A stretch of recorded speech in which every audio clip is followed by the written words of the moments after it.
Assalamualaikum warahmatullahi wabarakatuh. Alhamdulillah, segala puji bagi Allah, Tuhan semesta alam. Salawat dan salam mudah-mudahan tetap tercurah kepada Nabiullah Muhammad Sallallahu Alaihi Wasallam. Pada kesempatan yang panas cerah pagi ini,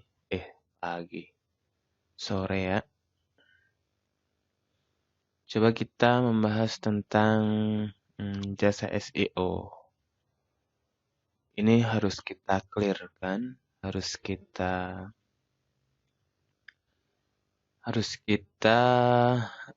perjelas bagaimana pengertian, kemudian terkait semua seluk-beluk tentang jasa SEO. Karena beberapa kali kesempatan ketika bertatap muka dengan klien, ada beberapa hal yang miss dalam komunikasi.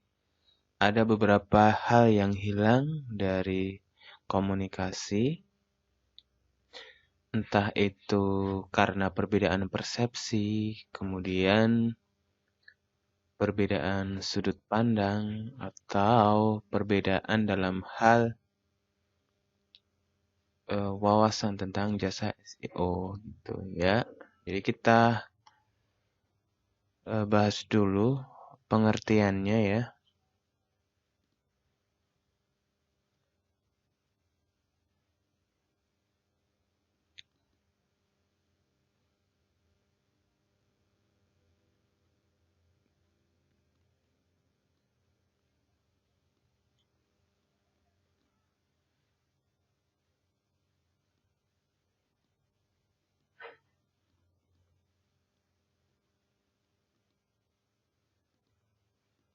Oke, yang pertama kita akan bahas tentang pengertian jasa SEO.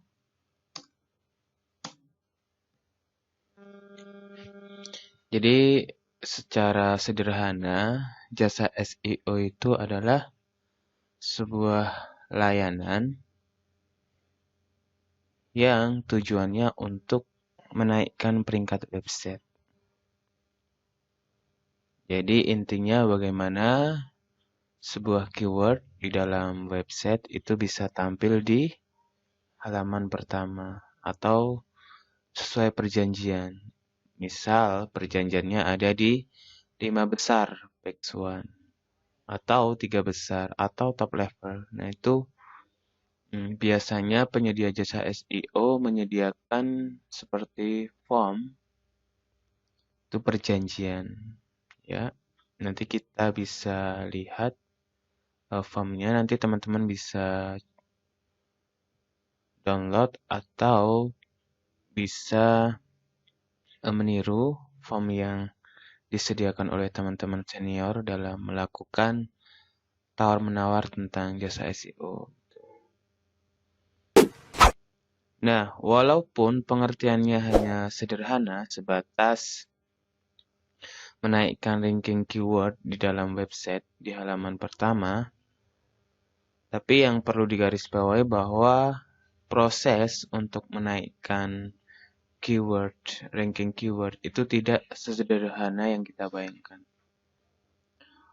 Tidak sesederhana yang kita ketahui selama ini. Jadi kalau teman-teman pernah mendengar ada jasa backlink, kemudian jasa artikel, kemudian jasa page speed website, dan mungkin jasa-jasa yang lain, itu hanya sebagian dari jasa SEO.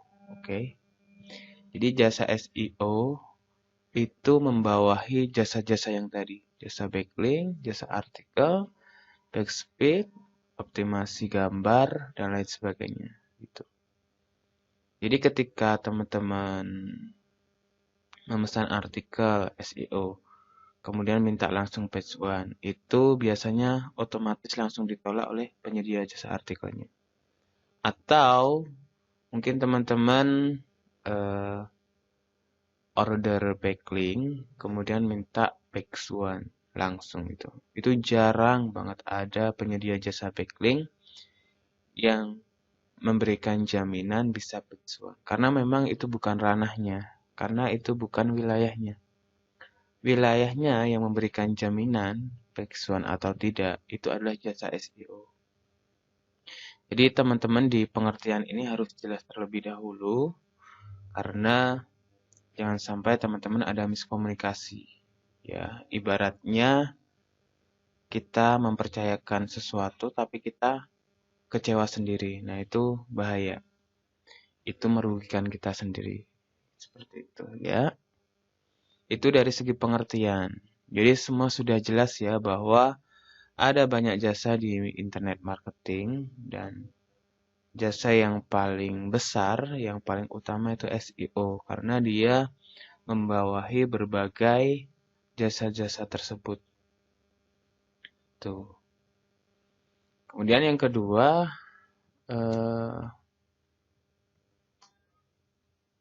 manfaat. Oke. Ya, manfaatnya apa aja? Jadi teman-teman kalau berbicara manfaat itu banyak banget, tapi saya akan menyebutkan beberapa hal yang mungkin ini bisa menjadi poin utama di dalam jasa SEO. Yang pertama adalah jasa SEO itu merupakan jasa yang bisa dibilang untuk jangka panjang. Jadi kalau teman-teman udah menggunakan jasa SEO dan lambat laun berada di halaman pertama, itu otomatis akan menghemat kos pengeluaran yang biasanya kita gunakan untuk iklan, entah itu AdWords atau di media sosial. Nah, jika ditelisik lebih jauh lagi, kita juga akan mengerti bahwa beriklan itu juga tidak sembarangan. Dalam artian ada produk-produk tertentu yang memiliki kecocokan tersendiri. Misalnya produk A hanya cocok diiklankan di Google. Produk B bisa cocok diiklankan di Facebook. Nah, nanti itu kita bahas di lain kesempatan. Tapi yang jelas, menghemat kos biaya. Jadi, saya selalu menyarankan kepada teman-teman yang memiliki bisnis agar jika memang sanggup untuk beriklan, ya, iklan dulu nggak apa-apa. Nah, jasa SEO tetap jalan.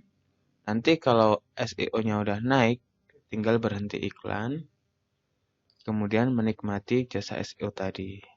Jadi, ada balance lah antara pengeluaran dan pemasukan, seperti itu. Jadi yang menghemat kos ya, yang pertama menghemat kos. Kemudian yang kedua, kenapa orang-orang benar-benar memilih jasa SEO? Itu karena jasa SEO ini benar-benar menarget sebuah keywords yang itu insya Allah akan tepat sasaran. Karena di dalam keyword-keyword itu sendiri ada banyak kesan yang muncul, ada banyak data yang muncul. Misalnya, ada keyword yang itu merupakan hanya informasi. Ada keyword yang hanya sebatas tutorial. Ya, how to make, how to create. Atau keyword yang memang di situ benar-benar untuk menjual. Nah, ini biasanya ada beberapa kata khusus spesial ya di dalam keyword, misalnya jual baju ya, jual baju gamis. Kemudian cari baju gamis, pesan baju gamis. Atau kalau jasa itu misalnya paket ya, paket outbound, jasa outbound, service outbound. Service nggak terlalu lah ya, kata-kata itu belum populer. Biasanya paket ya. Nah, itu ada sendiri keyword-keywordnya. Jadi teman-teman di dalam membidik keyword juga harus spesifik. Kalaupun dua kata, misalnya kursi pengantin, dengan jual kursi pengantin. Ini ada dua model orang yang menggunakan seperti ini. Ada dua user yang memiliki keinginan. Yang pertama adalah kalau jual, dia insya Allah akan berminat untuk beli. Karena dia mencari orang yang menjual. Sedangkan kursi pengantin, itu biasanya dia kalau nggak mau beli, dia mau mencari informasi, melihat gambar-gambar kursi pengantin. Jadi dia mencari referensi terlebih dahulu. Itu dua-duanya bagus ya, kalau bisa dioptimasi, nggak masalah. Tapi yang jelas kalau ingin langsung closing, itu gunakan keyword-keyword yang berbasis buying keyword, seperti itu. Jadi tertarget ya. Dan tertarget di sini bisa kita jabarkan lagi. Kalau konsumen di media sosial itu biasanya banyak kepo ya, banyak tanya. Nah, dan biasanya kalau di media sosial itu cost-nya bisa lebih rendah ya. Nah, kalau kita bisa SEO, itu biasanya nggak banyak tanya konsumennya. Plus, kita mau menaikkan harga jasa atau harga produk kita berapapun, itu pasti orang akan mau karena orang udah butuh, ya enggak? Nah, di situ kekuatan SEO sebenarnya. Dalam artian, dua-duanya memang saling menguntungkan. Jasa SEO juga memerlukan biaya. Orang yang butuh produk atau jasa tersebut juga menginginkan produk dan jasa tersebut gitu. Gak ada masalah di sini. Semua saling berkaitan. Oke. Oke, kemudian manfaatnya apa lagi? Kita pikir ya bareng-bareng. Hmm,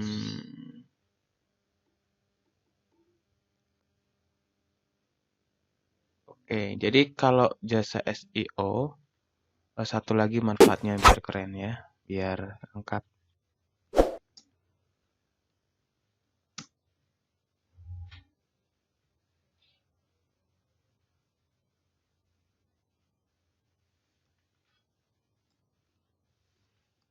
Jadi ketika kita memakai jasa SEO, itu otomatis nantinya penyedia jasa tersebut akan merombak total website yang ada, website yang telah dibuat. Karena apa? Bisa jadi website yang telah dibuat itu tidak memenuhi standar SEO. Nah, ini yang berbahaya.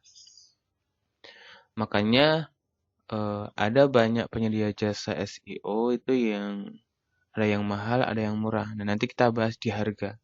Tapi yang jelas ketika website jenengan itu nggak memenuhi kaidah SEO, itu akan lebih memakan banyak waktu. Entah itu rombak artikelnya, kemudian merombak link-linknya, backlinknya, kemudian menghapus backlink-backlink yang jelek, kemudian mengatur kembali halaman yang dioptimasi. Nah, itu memerlukan waktu yang lumayan. Jadi ketika sebuah website udah bisa dirombak dan bagus, itu teman-teman akan mendapatkan website yang ideal.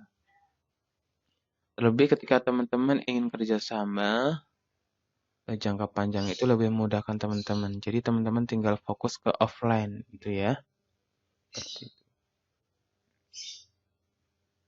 Jadi seperti itu. Oke, jadi ideal website. Karena beberapa klien juga mengalami hal itu, jadi wawasan SEO-nya minim, tapi nggak sabaran untuk melakukan penjualan di bidang online. Alhasil apa? Gambar yang ukurannya besar langsung dimasukkan, kemudian artikel kopas langsung dimasukkan. Nah, itu akan membuat website kita buruk. Artikel-artikelnya nggak akan terindeks, bahkan dicap buruk oleh Google, kemudian website kita akan lola banget. Ya, itu parah lah pokoknya. Jadi saran saya untuk dunia online ini jangan coba-cobalah sendiri-sendiri. Jangan coba-coba, jangan istilahnya pakai nalar yang biasa, karena semua ada ilmunya kalau di online. Karena kalau udah terlanjur posting banyak, kemudian mengupload gambar banyak, itu akan sia-sia ya. Itu akan lebih merepotkan tukang jasa SEO-nya. Mending buat baru lah kalau memang websitenya udah nggak bagus gitu kan. Oke, itu ya 3 manfaat yang utama. Sebenarnya manfaatnya banyak banget lah. Banyak banget. Nanti teman-teman bisa cari di diskusi teman-teman bersama teman-teman sampean atau di media online, di media atau di jurnal-jurnal, itu banyak banget manfaatnya. Oke. Kemudian cara ya. Kita langsung ke cara aja.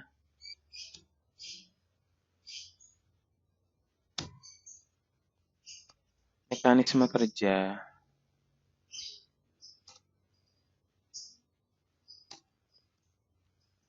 Oke, mekanisme kerja jasa SEO. Tadi sudah disebutkan bahwa yang pertama adalah membuat perjanjian, ya. Jadi harus clear terlebih dahulu jasa SEO-nya, lihat websitenya, kemudian menganalisa ini kira-kira bagus enggak, ya. Kira-kira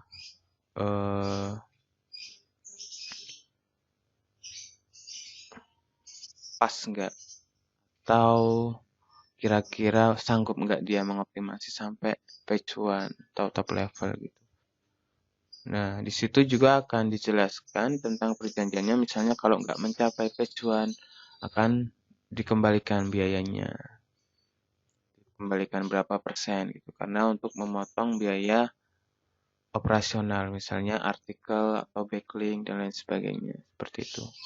Karena bagaimanapun juga itu juga akan menguras biaya. Akan menguras tenaga juga, ya kan? Oke. Seperti itu. Kemudian yang ke poin selanjutnya, kalau misalnya si tukang jasa SEO ini memerlukan password login, itu memang harus diberikan karena tidak semuanya website itu ready untuk dioptimasi. Ada kalanya website itu memang dari segi artikel kurang berkualitas, dari gambar masih kurang berkualitas juga. Jadi di situ harus ada upaya kerjasama, sinergi, dan keterbukaan seperti itu ya. Intinya semua saling menghargai dan jangan sampai ada satu pihak yang terburu-buru.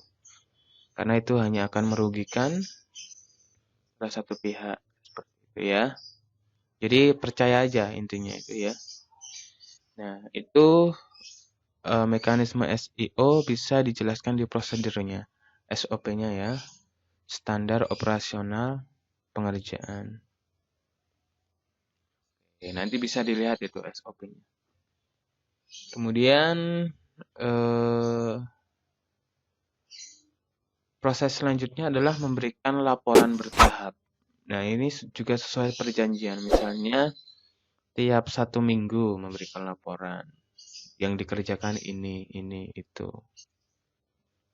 Ini, itu. Terus minggu kedua, ketiga. Sampai bulan terakhir sesuai kesepakatan. Misalnya kesepakatannya 1 bulan bisa page 1 atau 2 bulan bisa page 1. Itu ada laporan yang terbuka. Itu letak profesionalisme kerja jasa SEO seperti itu. Oke. Jadi kurang lebih seperti itu mekanisme kerjanya. Kemudian yang terakhir itu jangan yang terakhir. Keempat dulu ya. Keempat itu ada biaya. Jasa SEO, kemudian yang kelima baru tips ya. Oke. Oke, biaya SEO berapa sih? Kok kadang ada yang mahal, kadang ada yang murah. Jadi gini teman-teman. Murah dan mahal itu tergantung juga. Jadi SEO itu sangat fleksibel ya, sangat, kalau bahasa ilmiahnya itu kalau diteliti itu kualitatif. Ya, nggak saklek gitu loh. Tidak satu teori bisa digunakan untuk semua website, semua keyword itu nggak bisa. Jadi untuk biaya ini ada beberapa faktor yang mempengaruhi biaya. Yang pertama adalah website dari klien itu sendiri. Nah, itu udah siap belum? Kalau banyak yang dirombak, otomatis juga akan nambah biaya gitu kan.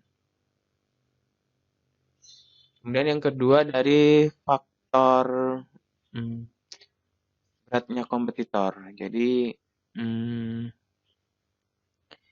ini nilai kompetitornya itu terlalu berat enggak? Misal dari angka 1 sampai 60, kompetitornya itu ada di angka berapa. Nah, itu juga akan mempengaruhi besar kecilnya SEO. Oke. Karena itu akan istilahnya terkait biaya juga. Entah itu dari artikelnya, kemudian backlinknya, dan lain sebagainya gitu. Kemudian faktornya apa lagi? Oke, kita bisa lihat di sini ya.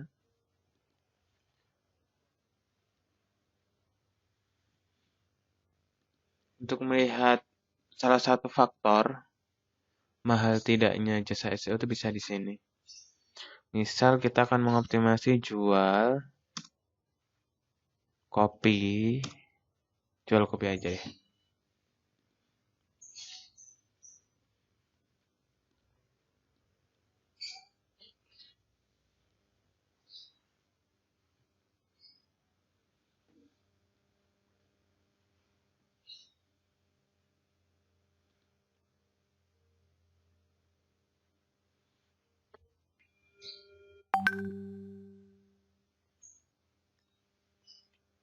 Kita tunggu ya, ini memang agak lelah.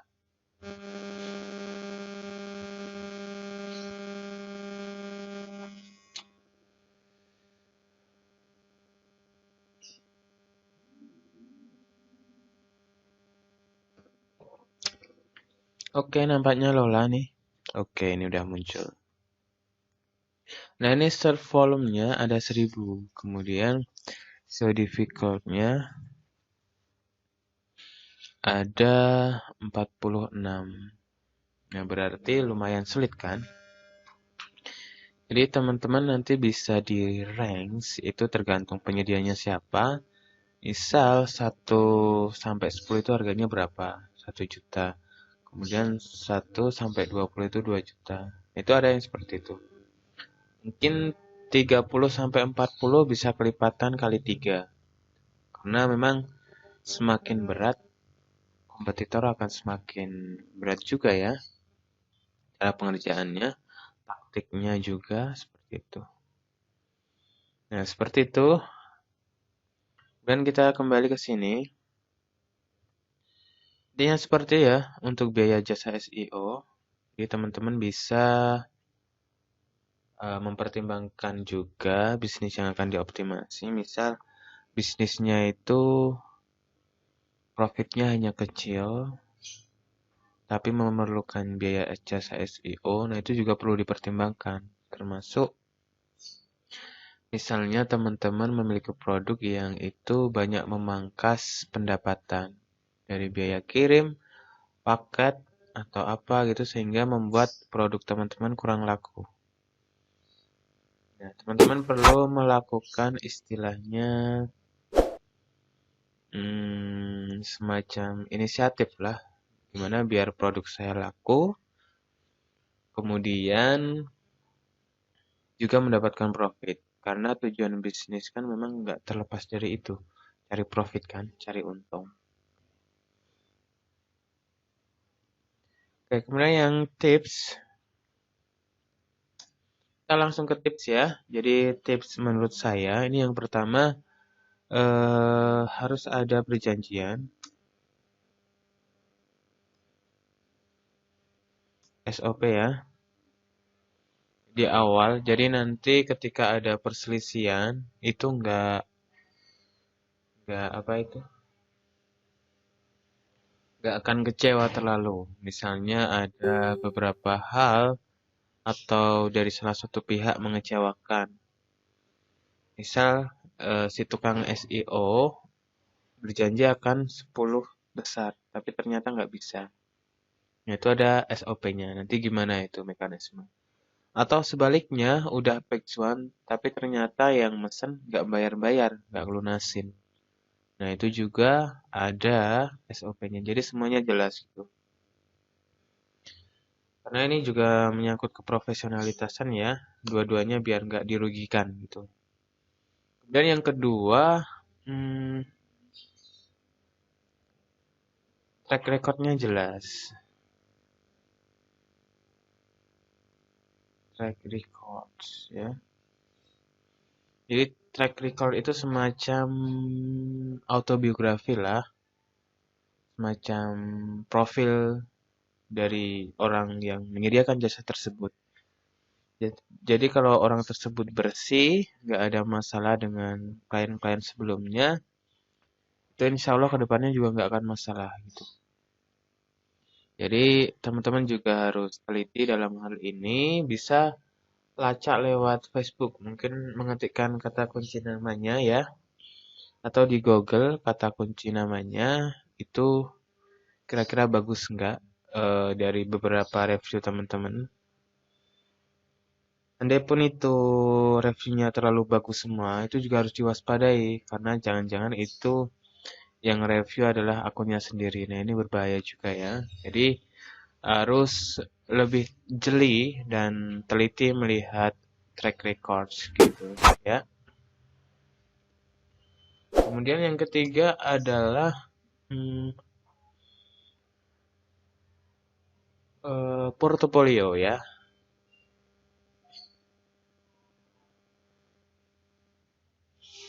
Portofolionya harus jelas juga. Jadi dia pernah mengoptimasi keyword apa aja. Kemudian berapa lama itu juga harus diperhatikan. Yang jelas ini juga sebagai penambah aja sih, karena kita udah ada SOP dan track record, insya Allah udah aman. Tinggal portofolionya aja, ya. Dan yang keempat itu ya salah satu tips yang aman untuk kita memesan jasa SEO itu kita tahu ilmunya dulu, ya.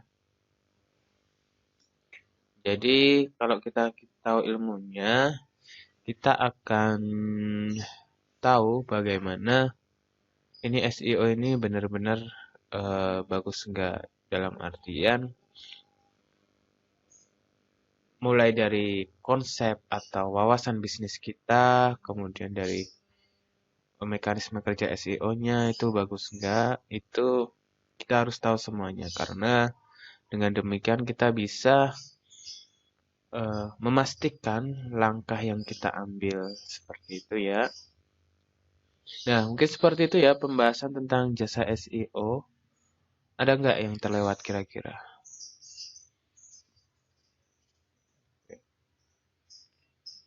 Ya, adapun kalau ada yang terlewat, nanti teman-teman bisa diskusi ya di kolom komentar. Karena diskusi itu kan saling berbagi ilmu gitu. Adapun untuk jasa SEO, kami juga melayani tim kami ya dari eh, grup kami, grup VVIP Group Bisnis. Jadi kami melayani jasa penulisan artikel, kemudian jasa backlink, kemudian jasa Speed, kemudian juga jasa SEO. Nah, jasa SEO ini kami buka mulai 100.000. Jadi 100.000 itu untuk persaingan angka 1 ya. Di angka 1 ini. Nah, ini kalau angka 1, ini 100.000. Nah, jadi nanti ada kelipatan, nanti bisa di private WA aja ya, private message ya, untuk detailnya. Seperti itu, kurang lebih seperti itu pembahasan tentang jasa SEO. Ada kurang lebihnya kami mohon maaf. Kita lanjut diskusi ya di kolom komentar. Billahi taufiq wal hidayah. Wassalamualaikum warahmatullahi wabarakatuh.